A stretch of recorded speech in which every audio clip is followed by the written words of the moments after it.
سلام و وقت بخیر. امیدوارم که حالتون خوب باشه. من مجید جاودانی هستم و شما در حال تماشای پنجمین قسمت از مجموعه ویدیوهای آموزش ویولون هستید. در این قسمت بنده قصد دارم تا نحوه آرشه کشی صحیح روی ساز ویولون رو به شما عزیزان آموزش بدم. پس با من همراه باشید.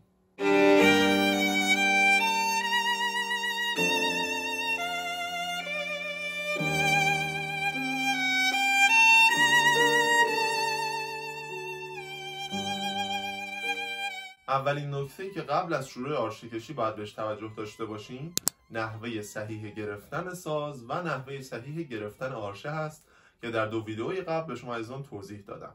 پس حتما قبل از شروع نوازندگیتون تمام مواردی که در ویدئوهای قبل توضیح دادم رو به دقت و دونه بدونه چک کنید.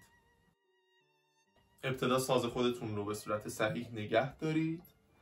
توجه کنید که زاویه سازتون درست باشه، جایگاه قرارگیری دست چپ درست باشه. سپس آرشتون رو به صورت صحیح نگه دارید، به همون صورت که در ویدیوهای قبل توضیح دادم. جایگاه شست، جایگاه 4 تا انگشت. سپس آرشه رو از پاشنه آرشه و در واقع از این قسمت سیم پیچ روی سیم دوم یا سیم لا قرار بدید. جایگاه قرارگیری آرشه کجاست؟ دقیقاً حد فاصله بین خرک و صفحه انگشت گذاری، یعنی شما آرشتون رو بین این فضا باید قرار بدین.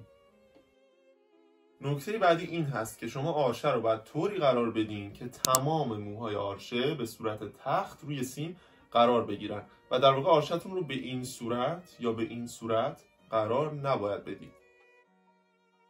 نکته که اینجا تو پرانتز باید خدمتتون عرض کنم این هست که مطالبی که من به شما میگم در واقع مطالب ابتدایی نوازندگی ویولون هست و خیلی از این مطالب در آینده تغییر خواهند کرد، مثل همین نکته قرارگیری موهای آرشه.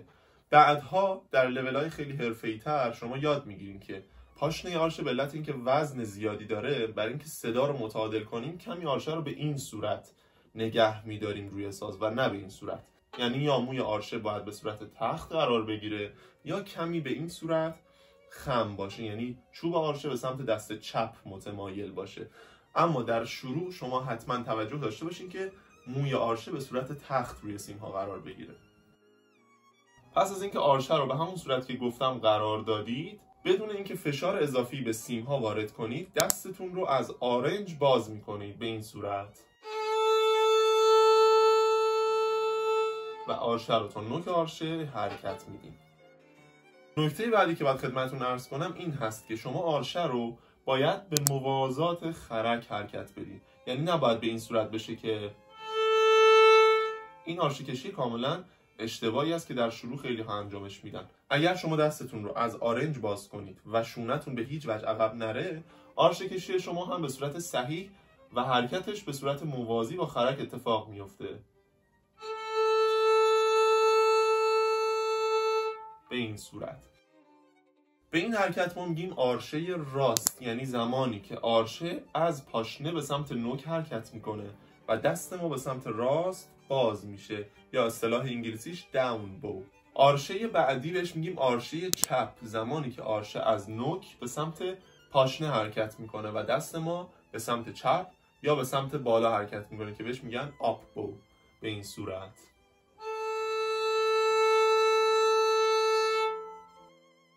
نکته بعدی که باید بهش دقت داشته باشین این هست که در تمام نقاط آرشه کشی فرم گرفتن آرشه شما نباید تغییر کنه. یعنی در پاشنه آرشه فرم گرفتن آرشه به همین صورته و در نوک آرشه وقتی من میرسم تغییری در فرم دستم ایجاد نمیشه. تنها تغییری که میکنه فرم مچ دست من هست. در واقع در پاشنه آرشه مچ دست من به این سمت خم شده و وقتی من به نوک آرشه میرسم فرم مچ دست من به این صورت میشه و به هیچ وجه نباید فرم گرفتن آرشه شما در پاشنه آرشه تغییر کنه. نکته مهمی که پیشتر هم خدمتتون عرض کردم این هست که دست شما نباید از شونه جابجا بشه. در واقع شما برای حرکت آرشه تنها باید از آرنج خودتون استفاده کنید. شونه شما در واقع محور حرکت شونه شما به این صورت هست که برای تعویض سیمی که در درس‌های بعد خدمت شما ارائه میشه. پس برای آرشه کشی روی یک سیم تنها آرنج شما باید باز شه و شونتون نباید عقب بره. شونه فقط برای تعویض سیم هست. یک بار دیگه تمام نکات رو با هم مرور کنیم. اولین نکته گرفتن صحیح ساز، جایگاه دست، فرم مچ دست فرم آرنج، سپس گرفتن صحیح آرشه و تمام نکاتی که عرض کردم. بعد آرشه رو به طوری که تمام موهای آرشه روی سیم قرار داشته باشن از قسمت پاشنه روی سیم قرار میدین و در واقع بین فضای خرک و صفحه انگوش گذاری دست رو از آرنج باز میکنید و حواستون هست که آرشه به موازات خرک و به صورت صاف حرکت کنه. نکته بعدی این هست که شما اصلا نیازی نیست که آرشه رو روی سیم فشار بدین. همین که آرشه رو روی سیم بذارید و دستتون رو به آرومی باز کنید، صدای مطلوبی خارج خواهد شد. پس از اون که فرم صحیح آرشه کشی رو آموختید، وقت اونه که آرشه هاتون رو در قالب میزانها و ضرب‌های مشخص اجرا کنید. تمرین اول شما این خواهد بود که نوت‌های گرد با میزان نمای 4-4 اجرا کنید. یعنی هر آرشه شما روی سیم لا برابر میشه با یک نوت لای گرد. به این صورت حتما همراهش بشمارید. 3 4 1 2 3 4 1 2 3 4.